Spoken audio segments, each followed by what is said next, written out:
Hey guys, it's Dean. Welcome to the Better Man podcast. Today is a member interview focused on reclaiming your fitness, and I've got Will C here to tell his story. So, Will, thanks for being here. Nice to be here. Yeah.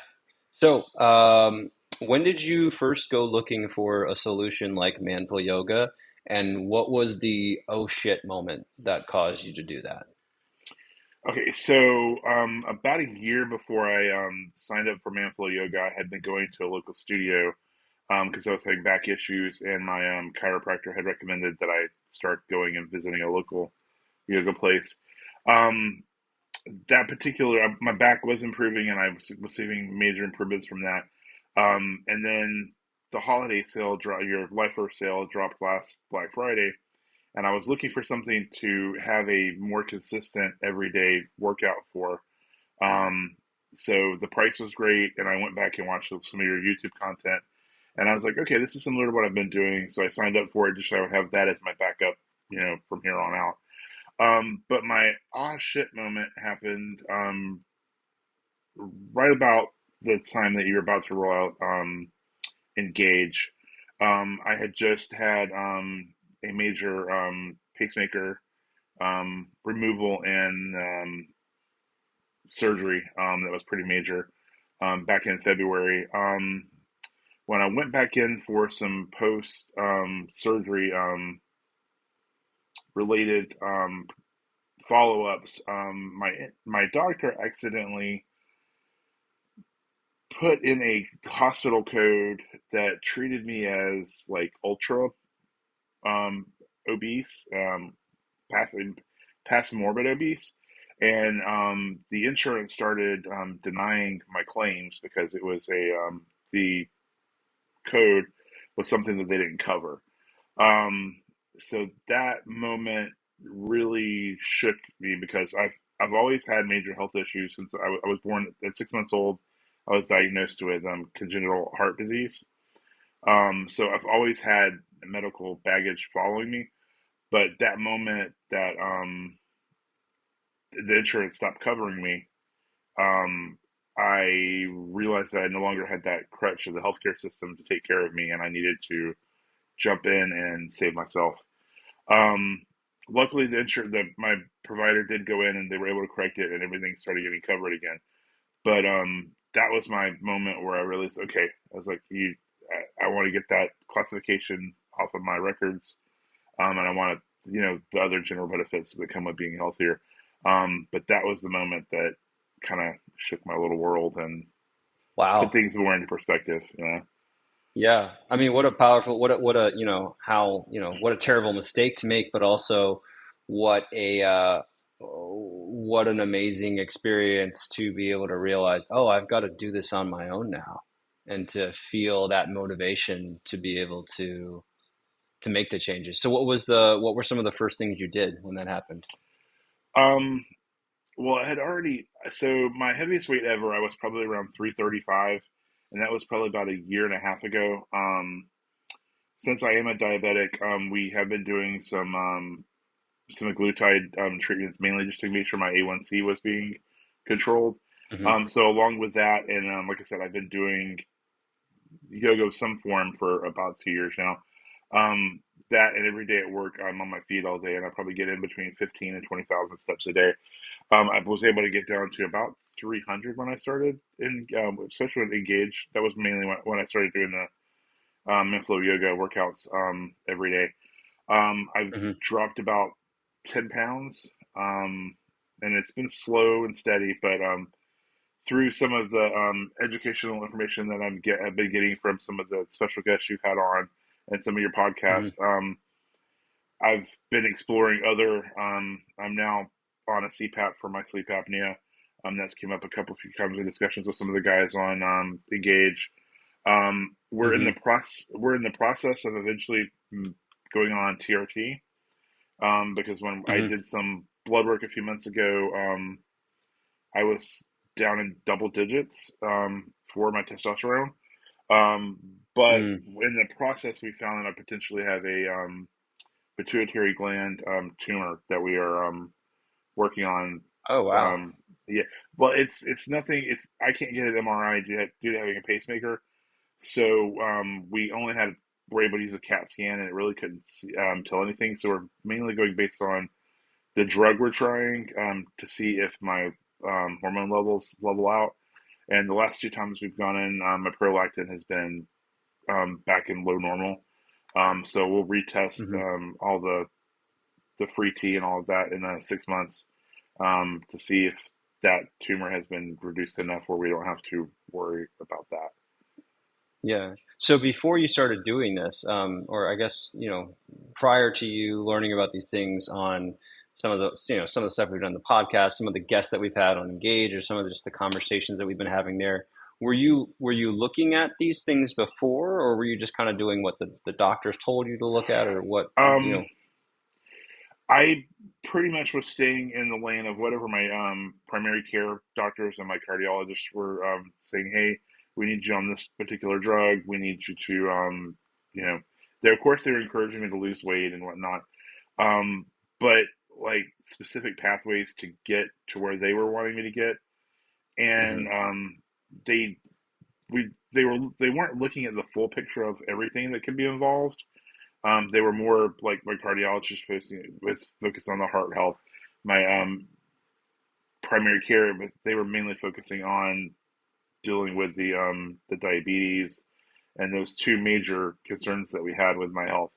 It wasn't Mm. until I started educating myself on some of the other health concerns that hit men. I just turned 45 last weekend, so I'm starting, to hit a certain age, and there's a lot more concerns that come up at that age that when I was in my 20s and 30s, I may not have thought about. So we were exploring those and found out, oh, yeah, you got problems with those too. So if we get those fixed, maybe you'll get to where you want to be, energy and health wise.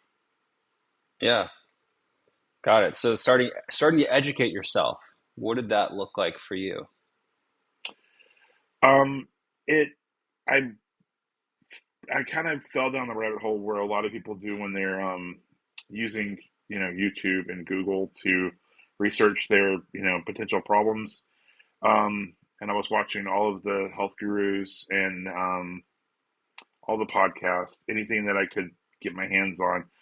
And what I found was I was presenting myself with too many options and too many Hmm. sources of information. So it was basically making my this. It was decision fatigue was really kicking in. I'm like, okay, what do I explore? What Hmm. do I need to do? And I found trimming back on the number of voices that I was listening to. Mm. And like so when Engage community came around, it was really really helpful to have you did have you had your guests on there and they were they would do the Q&As, and that was extremely helpful. But having all of the other guys that are going through similar things, or some of the guys are a little bit older so they've already gone through all this part of their life, um, it was fantastic to hear their stories, and I'm like, oh, that's what I'm going through right now, and I'm able to like Mm. I can come back to my care team and be like, hey, someone said that I might want to look at this, or see if this is a possibility for treatment for this or whatnot, and it's helped me streamline the decisions that I make with my healthcare. And I know, if I'm having a problem with something, that okay, eventually that's gonna I'll work through it, and it won't be as difficult as it is at that moment. Yeah. If that makes sense. Yeah. Yeah, totally. That's awesome. So, all right. So, and I know you walk a ton. I mean, 15, 20,000 steps a day. That's amazing. Um, wow. So, been doing yoga for 2 years now. When you first started, how often were you doing it? I was probably going 2 to 4 times a week, just depending on the availability of what was my schedule and what was available at the studio. Um, Hmm. but in April, when Engage started and I really buckled down, I think I did absolute beginners. I think I did it straight through, and I think I only missed maybe 2 days out of the, what is it, 80 something, I think. So Mm, that 90-day stretch, I was pretty much doing it every day. Um, and then mm, I fell into the pitfall where I was like, okay, I'm going to move on to beginner's fundamentals, and I'm going to incorporate more walking and strength training. So I kind of when I made that transition from absolute beginners over, I took on too much. So hmm. I've had to step back and go back to focusing on just the progression scheme for Manflow Yoga, and I'll add the strength training in once I've made. If I go at least a month of doing it every day, I'll be more able to add on 3 days a week of strength training eventually, without Yeah. overdoing And it. I mean, yeah, and even 2 days a week is fine, by the Yeah, way, just so you know. Yeah. We just had a conversation with Jesse on Engage. He was our expert for the month, focused on yeah, combining other workouts and creating a weekly routine. Anyways, not relevant for everybody listening to this, but I'm just telling you since you're in it and you can yeah. access it. So when you were doing, so you're doing yoga at the studio, you were going 2 to 4 times a week. You got into manful yoga, really all in kind of. It sounds like in April, and you did workouts for almost 90 days, maybe missing a couple of days here. What helped you be consistent? Um, the the checklist, the tracking sheet that is provided in the Mm, comments of the it's yeah, it. I'm one of those people that if I make a checklist for like what I'm doing for the day, and seeing it completely checked off at the end of the day is extremely fulfilling. yeah, So having that sheet up on the wall, and then every day when I get up, I'm like, okay, check. That's the first thing I'll check off in the morning, and then I if I miss it, I'm not hard on myself. I do give myself grace, but I'm like, okay, before I go to bed tonight, that check mark will be on that sheet. hmm, Unless and if I'm having an off day where I'm something's hurting, or if I'm feeling sick, I won't, I don't push myself. But that next day, that check mark is going up there as soon as I can get it done for the day.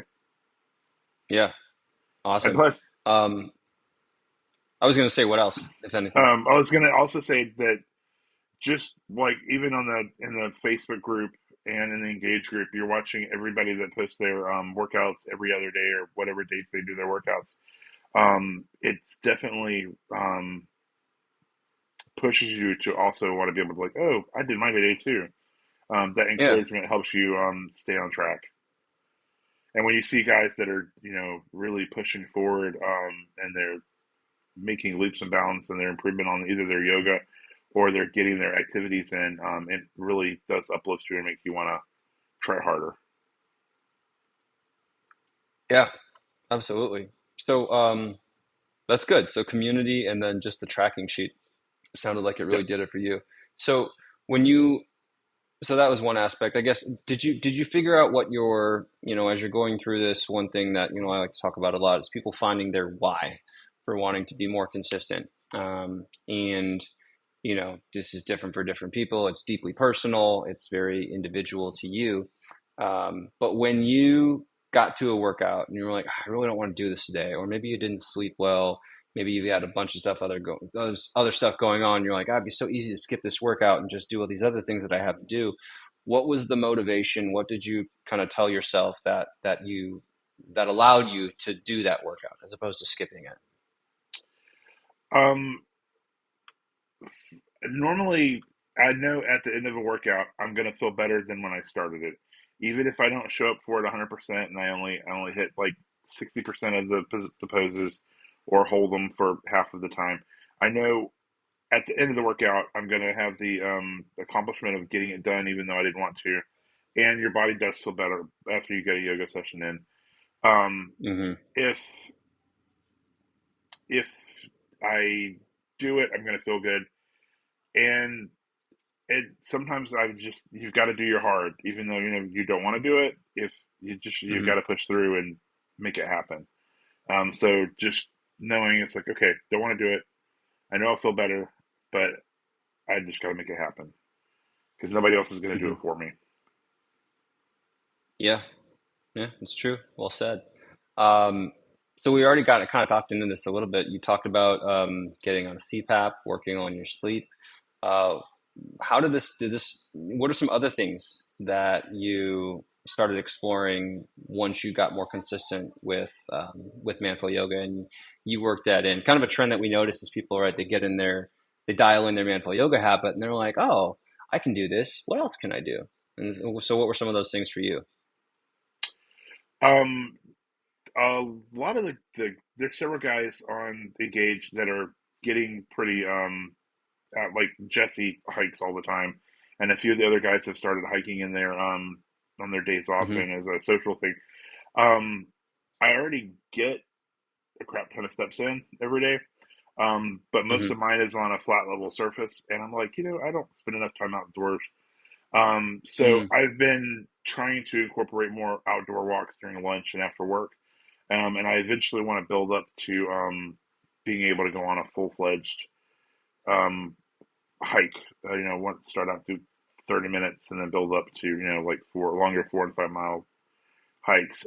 So I've been Yeah. slowly incorporating that a little bit, and I would eventually like that to be my outdoor time to get some more vitamin D. Hmm. Yeah, definitely helps. So, and you posted, you shared kind of it seemed like a big win in your overall sleep, maybe last week. Um, how has that, how has starting to work on your sleep just made a Um, improvement in other areas? What have you noticed? so I'm still lasting about the same. Okay, so my days start at 3 in the morning. I'm going to be at work by 4. Um, Before I started working on my sleep routine, I probably my first yawn of the day would probably be by 8 o'clock, and then by like 9 I would start wanting to take a nap. Um, I've noticed that that tiredness doesn't really kick in now until more like 10 or 11 in the morning. Hmm. So the energy levels are getting better. We're not quite there yet, but Hmm. I'm still making it about the same length of day. But the fatigue and tiredness kick in probably 3 hours, 4 hours later in the day. So Okay. hopefully after another month it improves a little bit, and then hopefully I'll be able to do a full 16-hour day without wanting to go lay down and take a nap in the middle of the day. I mean, if I was working a 16-hour day, I'd probably want to go take a nap during the middle of the day. So, Yeah, but yeah, that's not, we're not allowed to do that. Can't take a nap while you're on the job. Um, yeah. unless you work at, I don't know, I almost gonna make a bad joke, but I'll avoid that. Um, so can you walk us through what that sleep improvement process looks like for you? So what did who did you go see for that, and what did you, I guess, I'm just curious because I don't understand it at all personally. Okay, so um, I'll have to admit to some bad healthcare on my end. So back in 2008, I was on a college trip abroad. We were in South Africa. I knew I always snored, and there was at one point where there were four of us rooming in a room, and I cleared the room because my snoring was so bad. And one of my Mm, professors, he said, "Hey, you probably really need to go check for sleep apnea because you're sleeping and snoring is really bad." So when I got back, I went and saw a um, sleep clinic, and they did diagnose me with pretty bad sleep apnea. Got the sleep apnea machine after the sleep test, put it on the shelf for 16 years, never used it. Well, when we started working on all of my this time around, trying to lose weight has been way harder than it ever has before. mm, And so in talking to my care team, I was like, okay, I need to do everything possible to eliminate any roadblocks I have to try to improve my overall health and my weight right now. And so one of the questions that always pops up: are you using your CPAP? And I've 16 years. I said no, I just don't use it. Um, so they've got me hooked back up with another sleep doctor that I really liked. Went and did the sleep study. It was a split night sleep study. So the first 2 hours, 2 to 3 hours of the night, you've got all the electrodes on, and they're seeing how many episodes you have per hour. Well, it only took me 2 hours to realize I was having 22 episodes per hour. So that the second part of the test, they would bring in a CPAP, hook you up to it for the night, and see if you have a reduction in episodes. And if that's the case, your insurance will cover getting a CPAP. Well, I made it through the sleep study, failed it with flying colors. Um, the And then when the gentleman went to put the mask on my face and turn the pressure on, I had an extreme panic attack and wasn't able to keep it on more than 20 seconds. He tried like Mm. 3 or 4 different masks, and I'm like, okay, I was like, I can't do this, and my body was just didn't want to have anything to do with it. Um, so he sent the study on to the pulmonary team, and they called me back to go ahead. And they said, okay, your study was bad enough. You can get a CPAP. So for 2 months, I kept postponing the appointment to go see them to get set up for the CPAP because I didn't think I was going to be able to handle it. Um, and then after meeting with them a couple of times, they were able to coach me through how to different techniques to not have another anxiety or panic attack while I was trying to get used to the pressure. Um, Hmm. so when got finally broke down, I was like, okay, I've got to do something. I'm tired of being tired. Got the Yeah. machine. Um, I didn't use it in when the technician was setting me up with it. So I started using it that night, and you're supposed to do a minimum of 4 hours a night over 21 days out of 30 for the month in order to get your insurance to cover it. Um, the first night I hit that minimum of 4 hours, took it off, and didn't wear it again that night. And I slowly built up, and I think last night was night 20 of my first 21 days. So I haven't missed any nights, so I'm pretty Nice. amazed by that. Still getting used to it. Still running into a few little problems, but I'm hitting all the notes and I'm seeing improvements. Um, yeah. Cool. All right. Thanks for explaining that to me. I didn't know how that worked. So is that the latest thing that you've been working on? Is there anything else that you've been working Um, on? yeah, that I've got to get back on. I've over the last month I've kind of lost not control, but I haven't been as tedious about watching what I eat. Hmm. And I think I'm noticing a little bit of fallback on that. So I'm starting this week. I started working on making sure I'm hitting my calorie um, range and not eating too much or too little. Hmm. But other than Got that, it. and just trying to stay focused and work through everything that I've got going on right now. Yeah. Have you noticed that there are certain things that you do when you are eating better? Are there certain patterns or certain habits that you are better about when you are, you know, just doing better with your nutrition? Yeah, when I'm doing better with nutrition, I do energy. If I eat, let's say I go somewhere and I eat a bigger meal or more than I really should on the semaglutides, you'll feel bloating and other gut symptoms, and it just makes you even more sluggish than normal. So I find that when I'm watching what I eat and spreading my meals out correctly, I feel better throughout the day. I'm not as tired, and Hmm. my energy levels are more even. And Hmm. honestly, sometimes my temperament, my attitude's a little more. I don't get hangry or yeah, as much if I'm making sure that I've eaten when I'm supposed to. So Yeah. that does help even that out. Hmm. Got it. So what's the next thing that you wanna like? What's the next thing you want to work on with your overall health and wellness? What's the next big thing you're trying to improve?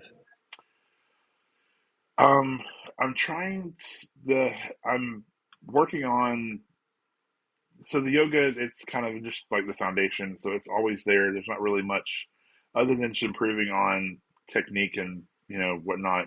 There's not much there that I can improve Hmm. quicker.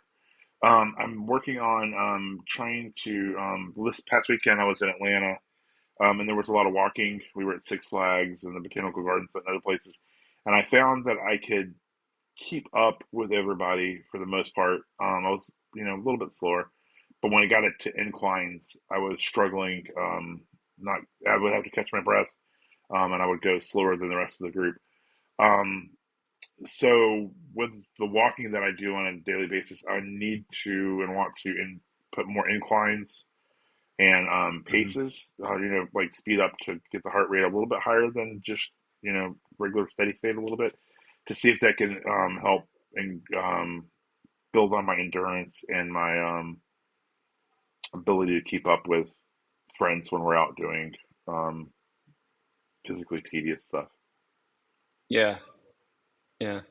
So what do you think is the biggest threat to your health right now? Um, just not doing what I need to. Um, Hmm. I've learned that I've got if I follow a certain routine and I make sure that I take the proper medications, I get the right amount of sleep, I eat correctly, and I get some form of physical activity in. Um, my days are probably as good as they're gonna be for that day. Hmm. And if I do anything, if I don't follow the full routine, it can really set part of my day off. Like I'll be tired or I just won't be feeling well for that day. So for me, Yeah. the just sticking to a routine and focusing on the basics really keeps me healthier and more in line. Yeah. It sounds like a lot to keep up with. It sounds like you're balancing a lot. I mean, There's you're improving in a lot of areas at once, and it's at one, hard. yeah, and I mean, if I don't, I mean, everybody says work on one thing at a time, but I've got so much going on. It's I got to keep it simple, but if I drop one ball in the juggling, it can affect the other one. So it's best to try to keep all of them balancing as much as I can. Um, Yeah. Even if it's not perfect, but as long as I keep all the balls in the air, I'm usually doing pretty good. Yeah. I mean, just listening to you, I can just hear like, wow, he's got like a lot of stuff going on. He's managing a lot of stuff. I like what you said about the yoga that you're doing now. You're like, yeah, I'm doing it and I'm getting better, but I'm also not rushing it and I have the habit dialed in. So it's nice that you have something that like you're doing consistently and it's there and you don't feel the pressure that you have to, you know, do more or improve more in that area. So, anyways, I like that for you. I hope that other things have a uh, I hope for you that other things reach more of a homeostasis level where you're able to, where it feels manageable, you know? Yeah, and a lot of it's, I mean, not all of it, but a lot of it is new. So I think once I Mm, get used to, okay, if I do this much of this and this much of this, I'm good. Um, I'll get there. It's just I'm at the beginning, and anytime you're going racing uphill, and once your body gets used to it, you'll be good. But I'm still on that upward climb to getting to where I want to be. yeah. I think it's hard to remember that this is like, this is not necessarily something that you have to fix immediately, right? This is something that you're creating for yourself that's going to last you for the rest of your life. Um, Yeah, but yeah, it's really tempting to want to fix it all at once. Like I definitely get that desire to fix it all as quickly as possible. So and I you're gonna sympathize with you'll experience if you try to take on everything all at once, you're gonna burn out quicker, and you're gonna go two steps back. So you might as well just take the baby steps. that. Yeah. So I have a question that I wrote in here after we started talking. What are some of the struggles what are some of the just the challenges that you face as a bigger guy that people don't really get? Um, so uh, buy shopping for clothes. Oh my God, I can't tell you the horror stories. But losing weight. I mean, luckily I've been able to get down. I actually bought the last yoga, Manflow yoga clothing drop where you had the tank tops. I actually was able to get it down to a 2X. So freaking excited. Um, Nice. but yeah, so I'll just speak from my experience with yoga. Luckily, the in person yoga studio that I dropped it to there were it's predominantly 95% ladies. There's only maybe two other guys that went for practices. It was all different body shapes, and so the instructors there, they didn't really know how to address a bigger person in general because the cues and stuff weren't quite there, but they were patient enough to help you work through it and find what would work. But I don't know that the general, especially the fitter, more you know healthier public knows that it's harder to like when you're doing your poses. My body is not going to look like most other people at a yoga studio trying to do something. It may look Hmm. like I'm flopping around on the floor, but I'm feeling the proper um, cues and everything. Like I'll feel it in my hips, I'll feel it here, and I'll feel it there. And I did one time go into a studio that they were trying to correct me on what I was doing, but I would just ask the instructor, I'm like, okay, what am I supposed to be feeling right now? I was like, what muscles and what am I supposed to be hitting? And they would tell me to move my body a different way, and I'm like, well, if I do that, it starts hurting. But if I do it this way, I was like, I'm feeling where you're telling me to feel it. Mm. And some folks have a harder time to understand that coming from us bigger folks. Hmm. And then you just hit the everyday, like, so if you're going out with a group of people that are more fit than you, they sometimes, if it's somebody who's been known for a while, they know where you're at.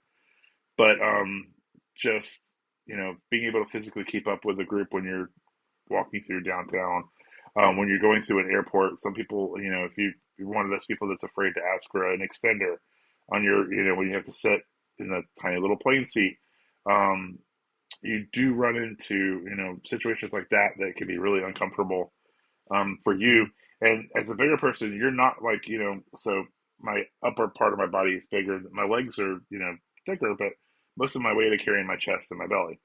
So when I sit down, I can sit down in a seat perfectly fine on a plane. But when, somebody's sitting next to me, I always try to get an outer seat. That way I can lean a little bit into the aisle. That way I'm not, have any belly rub, but, going up against the person next to me. I don't think sometimes the general public understands that we're not there to make them feel uncomfortable with the situation because we're probably way more uncomfortable than they are. But I'm gonna try my best to make myself more miserable. I'm okay with being uncomfortable if the person next to me is not. If if they feel okay with me, taking up a little more space, then they probably think I should. If that makes sense. Hmm. Yeah, I've definitely been on. I've sat with bigger guys next to me before, and I have noticed the apparent lack of comfort that they are in, or sorry, lack of comfort that they are in because they're hugging their arms like over the front of their body to Yeah, try and make themselves smaller. I'm like, wow, that looks really uncomfortable. I'm and sorry that and that's you just have kind to of do like that. that's kind of just like an example of what we run across in general. I mean, it doesn't hit me that often, but it does happen. Or when you're walking through a crowd, you're bigger, you take up more space, so you're naturally might accidentally bump into somebody more than a thinner person. But Mm. yeah, something to work through. Just part of who I am. Can't change Yeah. it. Yeah. Well, you're changing it. Well, but I say, but it's still there. Yeah, I mean, Yeah. I'm still gonna be a bigger guy, but yeah, I can fit into my space a little more. Yeah. All right. Well, thanks for answering that question. That was something I wanted to ask. So, yeah, let's get into our rapid fire questions. So, I always like doing these. So, what's the one habit, belief, or mindset that has helped you the most with your overall health and wellness?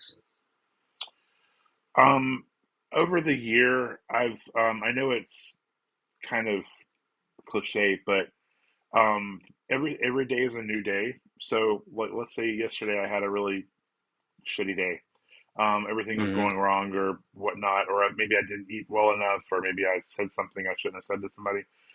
Um, Going to bed, resetting, waking up the next morning, and try to going through the new day with all the new possibilities.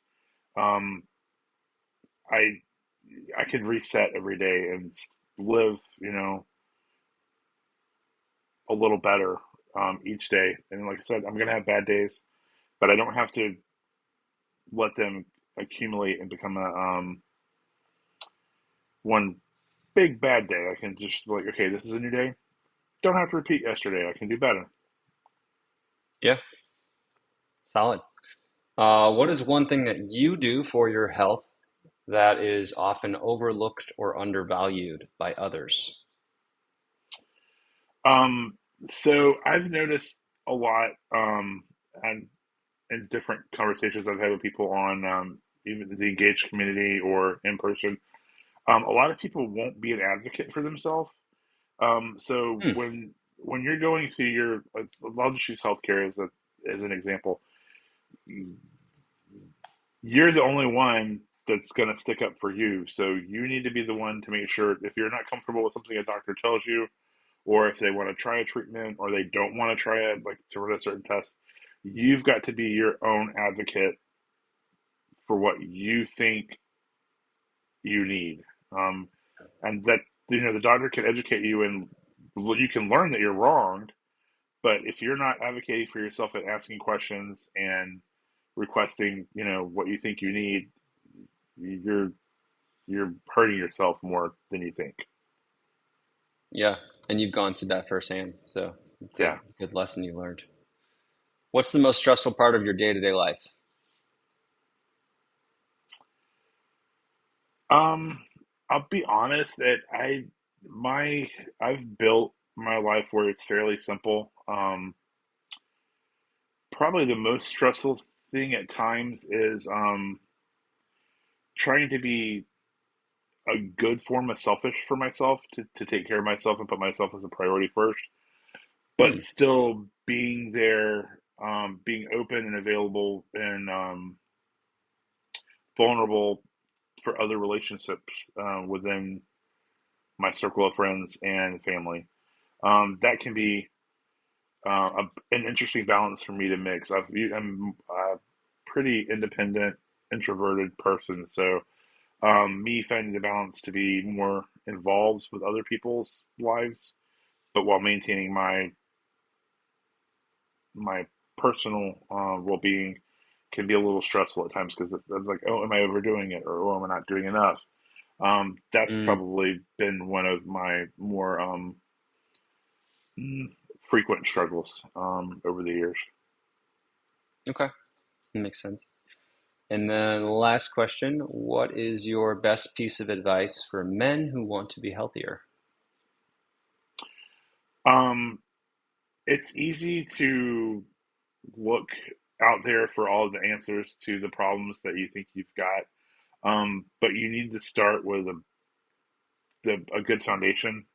Pick pick something to follow, something to do. Pick one thing at a time to work on, and build a community around you. Whether it's your friends or a group like Engage or the Manflow Yoga Facebook group, you need the support, and you're gonna be a better person and more successful if you build connections with people that are going through, either if they've already been through the process or they're going through the process with you at the same time.